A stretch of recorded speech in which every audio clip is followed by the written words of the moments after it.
तो हमारे साथ एक खास मैनेजमेंट बातचीत करने के लिए मौजूद है। जस्ट डायल के सीएफओ अभिषेक बंसल साहब हमारे साथ जुड़ चुके हैं। अभिषेक जी, बहुत बहुत स्वागत आपका ईटी नाउ स्वदेश में।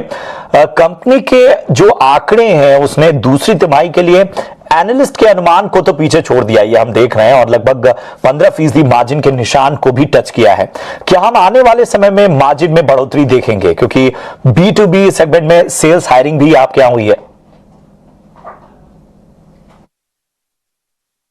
पहले क्वार्टर में जैसा आपने सही बोला, हमारा तकरीबन 15% का मार्जिन था।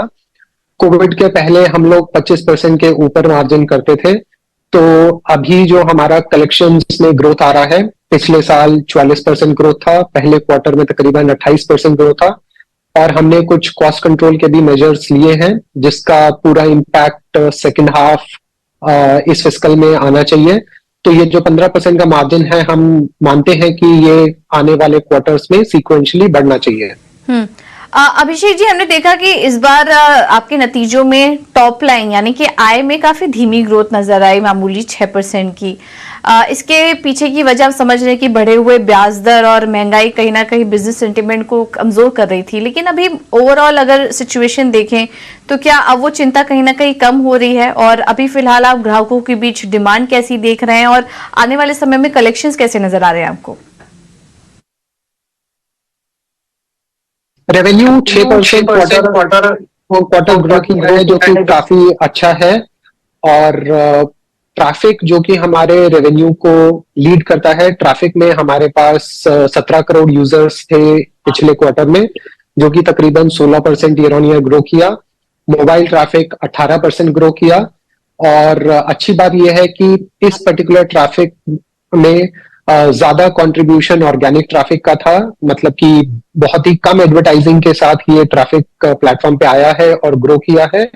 तो इन चीजों को देखते हुए मुझे लगता है कि रेवेन्यू भी आने वाले क्वार्टर्स में रीजनेबली ग्रो करना चाहिए। की बात करें बंसल साहब, तो इसमें ट्रिगर्स देखें, की ट्रिगर्स देखें तो एक्टिव पेड कैंपेन्स की बड़ी भूमिका रही, लेकिन क्वार्टर 1 में सिंगल डिजिट ग्रोथ रही।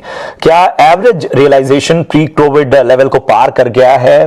उस लेवल को इसने कहीं ना कहीं सरपास किया है? और FY24 के लिए गाइडेंस क्या है? Paid campaigns year on year तकरीबन 13.5% ग्रो किए हैं पहले क्वार्टर में। मार्च हमारा साल का सबसे अच्छा महीना होता है और अप्रैल थोड़ा सा वीक होता है। तो उस चीज को देखते हुए सीक्वेंशियली कई बार किसी क्वार्टर में ग्रोथ कम दिखने में लग सकती है, लेकिन बेस्ट होगा उसको ईयर ऑन ईयर देखा जाए। रियलाइजेशंस हाँ इस समय 18,000 पर कैंपेन पर ईयर को क्रॉस कर चुके हैं, और उसमें 17% की ईयर ऑन ईयर बढ़ोतरी थी। तो आगे जाते हुए हमारा जो भी रेवेन्यू ग्रोथ आएगा वो आई थिंक पेड कैंपेन्स और ये टिकट साइज दोनों में एक ऑप्टिमल ग्रोथ मिक्स मेंटेन रहना चाहिए। अभिषेक जी, आपके कैश लेवल्स हम देख रहे थे तो इस वक्त कंपनी की बुक्स में 4,150 करोड़ की कैश है। क्या आने वाले समय में कुछ एक्विजिशन का प्लान है आपका?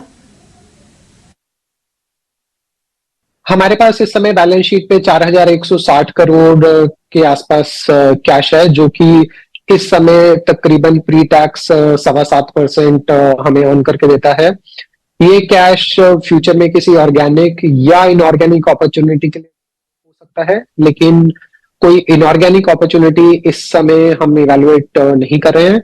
तो आने वाले क्वार्टर्स में हम लोग देखेंगे कि इस कैश को किस तरह से बेस्ट यूटिलाइज किया जाए। इस समय ये बैलेंस शीट पे जैसे मैंने कहा 7.25% के आसपास हमें यील्ड करता है। Alright Abhishek ji, thank you so much अपना समय हमें देने के लिए और नतीजों पर और कंपनी की ग्रोथ स्ट्रैटेजी पर हमारे साथ चर्चा करने के लिए। तो ये थे जस्ट डायल के मैनेजमेंट CFO अभिषेक बंसल। कंपनी के नतीजे तो अच्छे दिखाई दे रहे थे, लेकिन स्टॉक में आज दबाव है करीब 2% का। स्टॉक पर क्या राय होनी चाहिए ये हम अपने एक्सपर्ट से समझेंगे, लेकिन एक छोटे से ब्रेक के बाद।